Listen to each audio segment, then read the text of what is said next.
again.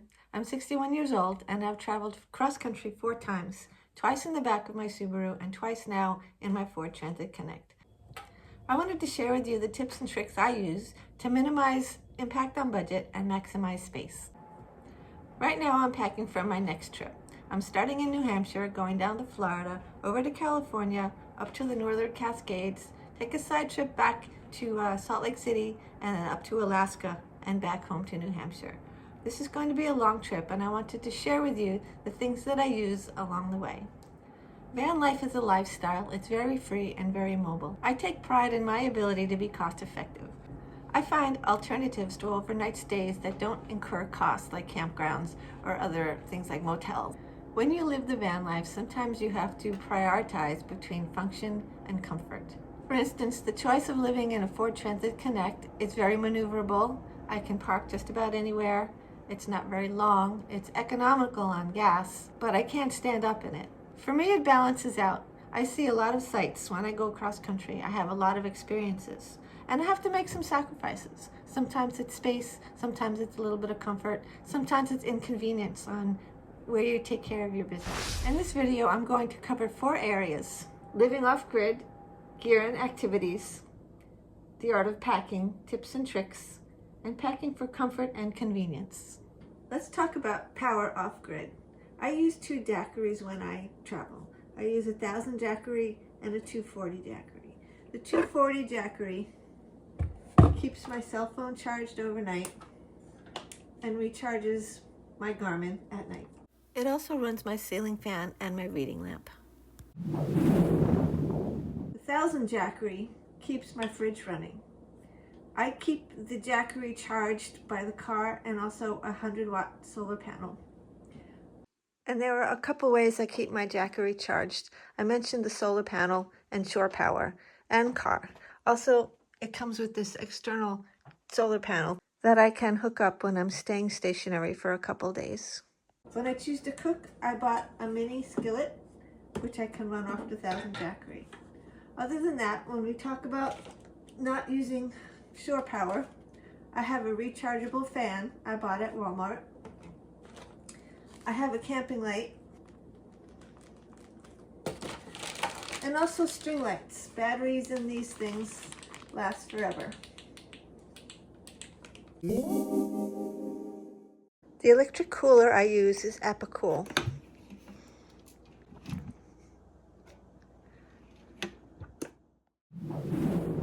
If we want to talk about conserving power, I have this styrofoam base that I built to set the Apicool in.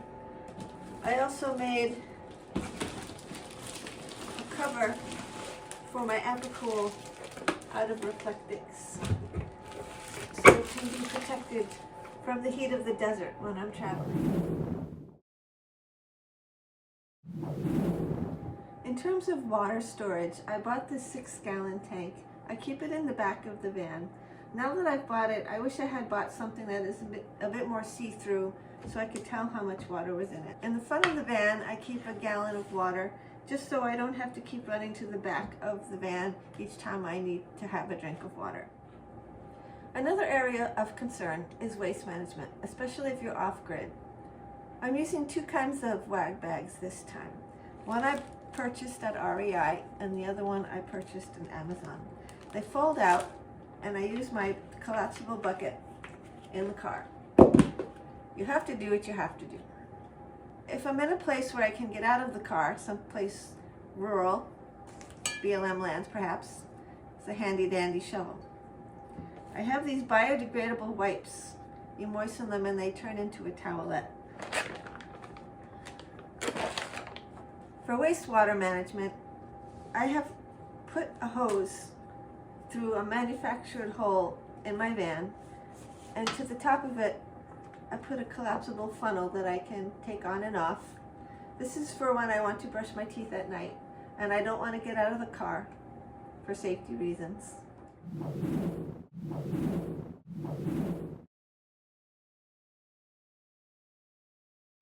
When it comes to downtime and rainy days, I've packed a few things to keep myself entertained. First, this latest and greatest is a mini projector and a mini screen. It runs Bluetooth off my phone, and it also has a remote. I got tired of looking at movies at my tiny phone. Well, speaking of which, I also have a tiny phone holder. It can hold your phone portrait or landscape. And that was convenient when I was watching movies on my phone or when I FaceTime somebody. To augment the external projector, I have an external JBL speaker. I love the bass on this thing. It makes me feel like I'm right at the movies. Other than that, always a good book, word search and solitaire. And if you consider working out entertainment, I have exercise bands that I can use. Because I'm a big kid, I also pack gear for outdoor entertainment, which includes a string kite and a box kite. I also have the Emu hammock system, a tent, a bug net, and straps. I also do some hiking and camping, which I'll get into next. And welcome to my passion. I love hiking and backpacking. This is going to be some of the backpacking and hiking gear that I'm going to be bringing. A large overnight backpack, a hydro pack, a small day pack, hiking poles, a one-person hiking tent, sleeping mat, hiking boots, and other sundry hiking gear items like water bottles, meals, hiking gloves, sunglasses, and all of that. Oh, and all the tools we have. This is a sundry little assortment of the tools that I carry.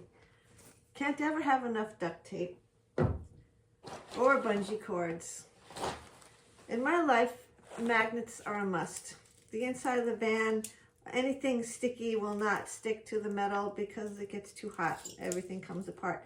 So magnets are a good alternative. I also have an extension cord, some zip ties, and of course you never know when you need a measuring tape. This little kit helps you fix your flat tires. I also have tools, a bunch of different tools in here. This item is an essential. It hooks onto your slider into the door jamb, and it's a step that I can get up into my toolie. I keep it in a bag because it bounces around so much that it actually comes apart. I've taken to duct taping some of the screws together so that won't happen again. I also have glue, some silicone, fire extinguisher for the inside. This is a hose that I use on faucets. Any faucet. I bought this little attachment, screws right on. You can attach this to any faucet and not have to hold up your water tank while you're filling. And a sundry of little clothespins and straps, handy mallet.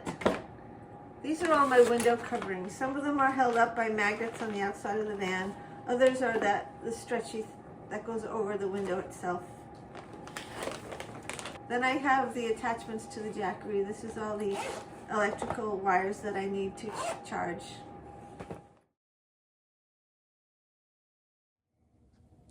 If anything, people describe me as organized. This is how I pack for my trips. If you haven't noticed so far, everything has a bag. I've got my hammock and my window coverings and my shower equipment and my wag bags and my camping equipment and my bungee cords. Over here is cooking gear. All my maps are in one bag. I also pack my clothing in packing squares. I prefer the ones that are mesh and that you can see through. Some brands don't have that, but I like to see what I have inside. On the packing cubes that I can't see through, I put little numbers on them, so I write a little key so I know what I'm after when I'm looking for it. When you're traveling in a van, and a little van like mine, it's important to maximize every inch of space to be as concise and consolidated as you can. I will be doing a full van tour after this video once I get packed for my trip. Right now it's way too cold to get in the van. Packing light is also important. Packing things that have multiple uses so you don't have so many things cluttering up your space. When it comes to hygiene, these are the things that I do and I have available to me. I already mentioned wag bags and biodegradable, expandable little wipe pellets. I also like to use wipes. Bucket baths are a favorite of mine. I use biodegradable soap and warm up water and put it in my expandable bucket. And then I'm able to take a nice bucket bath. This is a pea style. Ladies, pay attention. Always good to have 2 bottles in the car and your pee style. And voila, no needing to go outside to the bathroom. To be able to take showers, I have a couple different options. This jumbo shower bag you put in the sun after you fill it up and the water gets extremely hot. I put it on the top of the back of my van and I'm able to shower. I hook up the back of the van with a couple different shower curtains with magnets so I can have an enclosed space.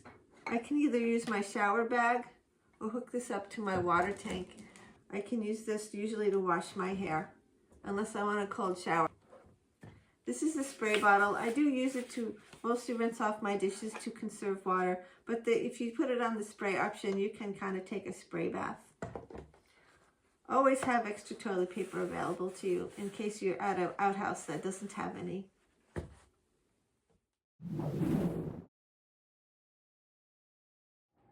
When it comes to cooking, it's always good to be consolidated and not to have doubles of things. I have a couple different options for cooking. I use this outdoor griddle, the Spark. It works off of the butane canister. Fits right in there, very easy. I bought an external griddle for it, and it comes with a cutting board. Turn it right on, you don't need matches, and it lights right up. In terms of cookware, 2 bowls, 2 little plates. Everything fits into bins. 1 measuring cup and 1 coffee press. Over here I've got 1 cup and a little egg fryer. My backpacking kit has 2 pots and a cover. In here I have cooking utensils and silverware and such. I've recently bought this cute little frying pan from Walmart. I worked that off my Jackery. It's called My Mini, and it heats up very fast.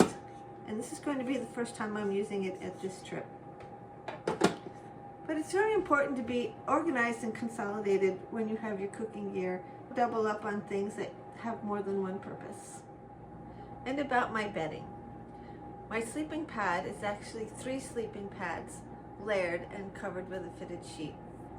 I have a top sheet and my pillow.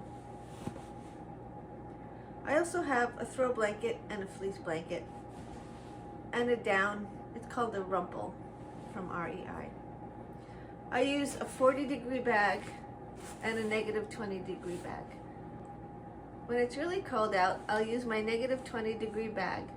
I'll pull in my fleece blanket inside, and I use the 40-degree bag to put against the wall of the van. When it's not so cold out, I'll sleep in the 40-degree bag with different combinations of these covers. When it's very warm out, I'll probably just use the sheet. I've also made these covers for the sleeping bags so they can kind of hide in plain sight. They look like big pillows when my bed is made. On top of my van, I have a Thule for storage. Storage for large things. The essentials that I keep in there are a large tent that goes off either the slider or the back of the van that makes an extra room. I have an awning that can either go off the back of the van or the slider.